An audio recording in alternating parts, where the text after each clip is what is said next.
রাধে রাধে। গরমের দিনে গোপাল সোনাকে বড় জামা পরাতে একদম ভালো লাগে না, তাই এই ছোট প্যান্টগুলো বানিয়ে নিলে গরমে গোপু সোনাকে আর বড় জামাও পরাতে হবে না, আর একদম খালি গায়েও রাখতে হবে না। খুব সহজেই এই প্যান্টগুলো মেশিন ছাড়া হাতেই সেলাই করে নিতে পারেন। আর একটা কথা, এই চ্যানেলে গোপাল বিষয়ক সকল ভিডিও আমি দিয়ে থাকি। সকলে আমার পাশেই থাকবেন যেন আরও সুন্দর সুন্দর ভিডিও আপনাদের উপহার দিতে পারি। চলুন আর কথা না বাড়িয়ে দেখে নিই খুব সহজে কিভাবে গোপু সোনার ছোট্ট প্যান্ট হাতে তৈরি করা যায়। প্যান্ট বানাতে এখানে নিয়ে নিয়েছি এক টুকরো সুতির কাপড়।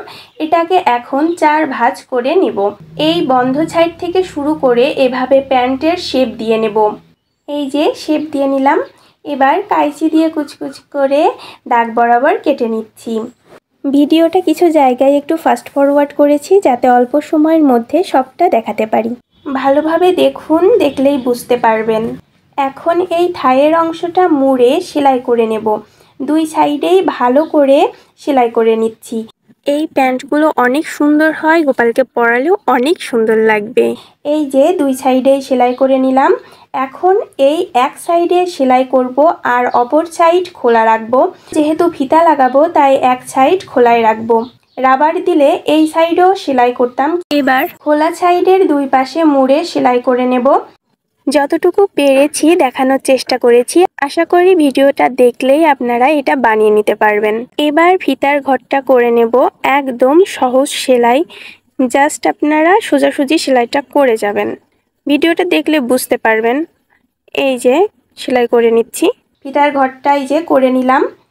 এখন প্যান্ট সেলাই কমপ্লিট হলো। ফিতাটা তৈরি করে নেব। আর একটা কথা, সেলাইয়ের শেষে অবশ্যই লক সেলাই করে নেবেন। ফিতার জন্য লম্বা একটা কাপড় নিয়েছি, এটাকে ভাঁজ করে সেলাই করে নেব। বেশি মোটা হবে না, চিকন করে ভাঁজ করে সোজাসুজি সেলাই করে নিচ্ছি। একদম সহজ, একবার দেখলেই বুঝতে পারবেন। এই তো ফিতা তৈরি হয়ে গেল। এখন একটা সেফটি পিনের সাহায্যে প্যান্টের ঘরে ফিতাটা ঢুকিয়ে নেব। আপনারা চাইলে রাবারও লাগাতে পারেন। গরমের মধ্যে পরাবো তো, তাই রাবার না লাগিয়ে ফিতাটা লাগালেই আমার কাছে ভালো মনে হচ্ছে।